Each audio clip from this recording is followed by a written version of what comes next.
Booker official mess Sukkur. इस time मौजूद हैं सखर में। कुछ सखर की तारीखी मकामात की बाहर से ही आपको सैर कराते हैं। ये अंग्रेज़ों के दौर का पुल है। ये कौन सा वाला, वाइट वाला, दूसरा वाला पीछे सिल्वर? जो वाइट वाला इसको से ट्रेन गुजरती है। अच्छा, तो ये जब पुल बना था तो कोई ड्राइवर इस पे से गुजारता नहीं था ट्रेन।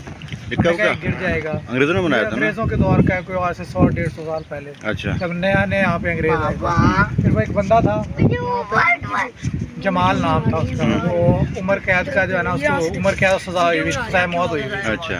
तो उन्होंने कहा कि जो अगर इस पे से पुल पे से गुजारेगा ना ट्रेन, तो हम उसको ना सजाए मौत माफ़ कर देंगे। तो उसने कहा ठीक है मैं गुजारता हूँ। वो उधर उसकी कब्र है।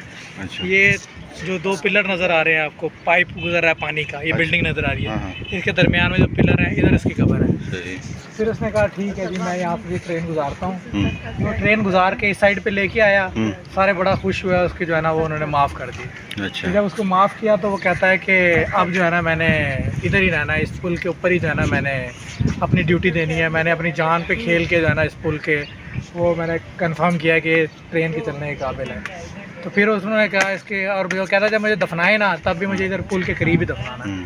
फिर वो इसी पुल पे उसकी ड्यूटी रही और आज तक इसके ऊपर अभी आप देखें ना आपको आवाज़ें भी आएंगी यहाँ से। ट्रेन जितनी भी लाहौर टू इस्लामाबाद और लाहौर से जो कराची आ रही है वो इस पे से गुजरती है। तो उसके बाद फिर जब वो फौत हुआ है तो इतनी देर उसकी पुल पे ड्यूटी रही, जो ट्रेन के आमद रफ्ता है उनको गुजारना, उसकी इस तरह ड्यूटी रही। उसके बाद उसको उधर दफन किया जब उसकी वफात हुई है। तो मैं आपको पहले कब्र दिखा। ये इस पुल की हिस्ट्री है। इस ब्रिज से उस पार 7 सिस्टर का 7 सहेलियों के मज़ारात हैं। सिंध में इस तरह के और भी 2-3 मज़ार हैं। इसके बारे में कहानी मशहूर है कि राजा दार जो बहुत अय्याश तबीयत इंसान था, उसकी नज़र जब इन खूबरू लड़कियों पे पड़ी तो इसने अपने सिपाही दौड़ाए उनको पकड़ने के लिए। लड़कियां वहाँ से भागी और भागते भागते जिस जगह पे इनके मज़ारात है वहाँ पहुँची हैं। वहाँ पहुँच के अल्लाह ताला से फ़रियाद की और ज़मीन फट गई और ज़मीन में समा गई, उनके दुपट्टे बाहर रह गए। और कहते हैं कि ये जो लड़कियां थी पाकदामन लड़कियां थी और इनके मज़ारों पे मर्दों का जाना अलाउ नहीं है, वहाँ सिर्फ ख़वातीन जा सकती हैं। वल्लाह आलम इस कहानी में कितनी सच्चाई है। और दरिया है सिंध दरिया सेंटर में, एक तरफ रोड़ी है एक तरफ सखर है। सखर का पहला नाम बकर भी बताया जाता है। सिंध नदी सिंध जौन सा सबसे पुरानी सकाफ़त है। सिंध से ही हिंद बना, जो हिंदू लोग हैं उनका जो सकाफ़त यहीं से शुरू होती है। और इसको इंडस वैली भी कहते हैं। इंडस वैली से इंडिया बना। इस सिंध दरिया में ब्लाइंड डॉल्फिन है, यानी अंधी डॉल्फिन।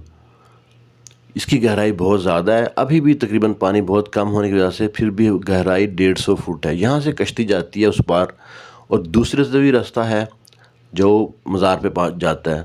यहाँ पे और भी बहुत से तारीख़ी मकामात हैं। इसके एक तरफ राजा धार का किला था जो ज़मीन दोष हो गया, मुस्मार हो गया वक्त के साथ साथ। ये इंडस वैली है, बड़ा तारीख़ी मकामात है। और जो ट्रेन के हवाले से कहते हैं ना, आपने गाना सुना होगा हे जमालो, पंजाबी में लुड्डी हे जमालो है और सिंधी में भी हे जमालो है।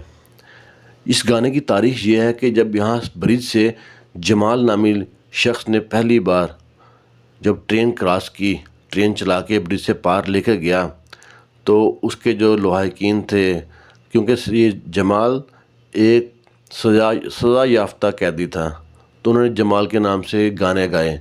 वो गाने अभी भी सिंध की सकाफ़त में गाए जाते हैं। शादी ब्याह पे खुशी के लम्हे में गाया जाता है। ये थी छोटी सी डॉक्यूमेंट्री सखर के बारे में। उम्मीद है आपको अच्छी लगी होगी। अगर अच्छी लगी है तो लाइक शेयर लाजमी कीजिएगा। अल्लाह हाफिज़।